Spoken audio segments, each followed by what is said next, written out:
Movie की शुरुआत होती है धरती के कुछ अनजान दृश्यों से। यहाँ एक एलियन एक कटोरी में काले रंग का अजीब तरल पदार्थ पीता है। इसे पीते ही वो दर्द से तड़पने लगता है। उस एलियन के टुकड़े टुकड़े होने लगते हैं और वो पानी में गिर जाता है। उसका डीएनए पानी में मिल जाता है, जिसके बाद सेन शिफ्ट होता है और हमें आर्कियोलॉजिस्ट डीआर एलिजाबेथ साव और डीआर चार्ली होलोवे दिखाई देते हैं।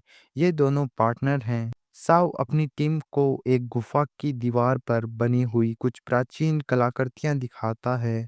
जब होलोवे पूछता है कि ये कितनी पुरानी है, तो वो बताती है कि ये लगभग 35 साल पुरानी है। जिसके बाद इसकी खोज करने के लिए इंसानों ने एक शिप बनाया, जिसका नाम था पेराथेमस। इस शिप पर कुल 17 क्रू मेंबर सवार हैं। इनके बीच एक इंसान जैसा दिखने वाला रोबोट भी है, जिसका नाम है डेविड। सभी क्रू मेंबर्स ऐसी मशीन में होते हैं जो उन्हें 2 साल तक गहरी नींद में सुलाकर रखता है। अपना टाइम पास करने के लिए डेविड बास्केटबॉल खेलता, साइकिल चलाता और नई भाषाएं सीखता रहता था। तभी अचानक अलार्म बजने लगता है, जिसका मतलब होता है कि शिप अपनी मंजिल पर पहुंच चुकी है। जगने पर डॉक्टर शाओ बहुत ज़्यादा उल्टियाँ होती हैं।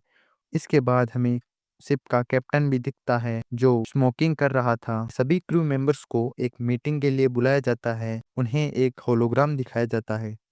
होलोग्राम में एक बूढ़ा आदमी पेटर, जिन्होंने इस मिशन के लिए फंड किया था, वो बताते हैं कि डेविड उनके बेटे जैसा है, जिसे उन्होंने खुद बनाया है। इसके बाद वो डॉक्टर शाह और डॉक्टर होलोवे को टीम का लीडर घोषित कर देते हैं। पिराथेमियस ग्रह के वायुमंडल में प्रवेश करता है तो डेविड उन्हें एक स्पेसिफिक रूम में लेकर जाता है। वहाँ उनकी मुलाकात विक्टर से होती है। विक्टर साफ साफ कहती है कि यहाँ पर मेरे ऑर्डर्स के अलावा कुछ भी नहीं होगा। ना उन्हें उन जीवों से बात करनी है, ना ही कुछ और। साव पूछती है, तो फिर हमें बुलाया ही क्यों गया था? विक्टर बताती है कि पीटर वेलैंड को तुम दोनों पर बहुत ज़्यादा विश्वास था। कैप्टन सबको बताता है कि हम ग्रह के वायुमंडल में प्रवेश करने वाले हैं। वहाँ का मानसून बहुत खराब होता है, इसलिए वो एक सुरक्षित जगह ढूंढते हैं। तभी उन्हें एक काली जगह दिखती है, जहाँ एक सीधा रास्ता था। उस रास्ते पर बहुत सारे पिरामिड जैसे स्ट्रक्चर्स बने हुए थे। कैप्टन बहुत ही सावधानी से अपने स्पेसशिप को उनके पास उतार देता है। सभी अपना सूट पहन लेते हैं। होलोवे डेविड से पूछता है कि तुम तो रोबोट हो, तुम्हें हेलमेट पहनने की क्या जरूरत है? डेविड जवाब देता है कि मुझे तुम जैसा दिखने के लिए बनाया गया है। इसके बाद वो अपनी गाड़ियों में बैठकर उन स्ट्रक्चर्स की तरफ निकल पड़ते हैं। बाहर की हवा इतनी जहरीली थी कि कोई 2 मिनट भी बाहर नहीं रह सकता था। वो उन पिरामिड्स के पास पहुंचते हैं। तभी एक आदमी अपने 2 ड्रोन जैसे रोबोट को हवा में उड़ा देता है। ये ड्रोन्स अंदर जाकर वहां का नक्शा बनाने लगते हैं, जो उन्हें सीधा अपनी स्पेसशिप में दिखता है। पता चलता है कि यहाँ टेम्परेचर -12 डिग्री है, लेकिन हैरानी की बात यह थी कि यहाँ का पानी जमा हुआ नहीं था। डेविड को कुछ तरल चिपचिपा पदार्थ दिखता है। वो देखता है कि यहाँ पर अभी भी कुछ छोटे छोटे सूक्ष्म जीव हैं।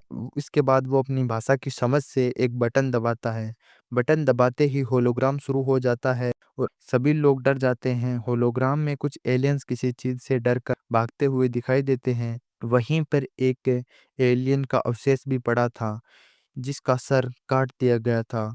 टीम के 2 लोग बहुत डर जाते हैं, जिसके बाद वो अकेले ही वापस निकल पड़ते हैं। इसी बीच डेविड उस एलियन की भाषा समझकर दरवाजा खोल देता है और अंदर उन्हें उस एलियन का कटा हुआ सर मिलता है। वो देखते हैं कि यह जगह एक कब्रिस्तान जैसी है। दीवारों पर बहुत सारी पेंटिंग्स बनी हुई हैं। उन गमलों में से काले रंग का तरल पदार्थ बाहर निकल रहा होता है। तभी उन्हें खबर मिलती है कि बहुत बड़ा तूफान आने वाला है, इसलिए उन्हें वहां से निकलना पड़ेगा। वो अपने साथ उस एलियन का कटा हुआ सिर भी लाना चाहते थे। डेविड चुपके से उनमें से एक गमले को भी अपने साथ ले जाता है। तूफान बहुत तेज था और वो तेजी से अपनी गाड़ियों की तरफ भागते हैं। किस्मत से सभी लोग समय रहते वापस पहुंच जाते हैं, लेकिन जो दो लोग पहले डर कर भाग गए थे वो रास्ता भटक जाते हैं और उन्हीं पिरामिड्स में फंसे रह जाते हैं। उन्हें बताया जाता है कि बाहर 200 किलोमीटर प्रति घंटा की रफ्तार से हवा चल रही है, इसलिए कल सुबह तक उन्हें वापिस से बुला लिया जाएगा। जिसके बाद उस एलियन के सर को लैब में लाया जाता है और स्कैन में पता चलता है कि ये एलियन का सर नहीं है, बल्कि सर के ऊपर हेलमेट लगा हुआ है। डेविड अपनी सूझबूझ से उस हेलमेट को उतार देता है और अंदर का चेहरा बिल्कुल इंसानों जैसा होता है। वो उसके अंदर एक इंजेक्शन लगाते हैं, लेकिन इसका असर उल्टा हो जाता है और अचानक वो सर फट जाता है। तभी साव और होलोवे उस एलियन का डीएनए चेक करते हैं। उन्हें पता चलता है कि इंसानों और एलियंस का डीएनए एक ही है। तभी डेविड उस गमले को खोलकर उसमें से काले रंग का पदार्थ के एक सैंपल को निकाल लेता है और उसे एक जाम में मिलाकर नशे में धुत होलोवे को पिला देता है। जिसके बाद हमें उन दो लोगों का सीन दिखाया जाता है जो उसी पिरामिड में रह गए थे। उन्हें वहाँ एक सांप जैसी चीज दिखती है। वो सांप उन दोनों पर हमला कर देता है। एक के हाथ पर लिपट कर उसका हाथ तोड़ देता है और दूसरे के हेलमेट को तोड़कर उसके शरीर में चला जाता है। तूफान शांत हो जाते ही जिसके बाद वो अगली सुबह उन दो व्यक्तियों को लाने के लिए वापस जाते हैं, लेकिन वहां जाने के बाद होलोवे की हालत खराब हो जाती है और उसे वापस लाया जाता है। लेकिन टीम की लीडर उन्हें शिप पर आने से मना कर देती है। बाकी की मूवी को देखने के लिए चैनल को सब्सक्राइब और कमेंट करें। सेकंड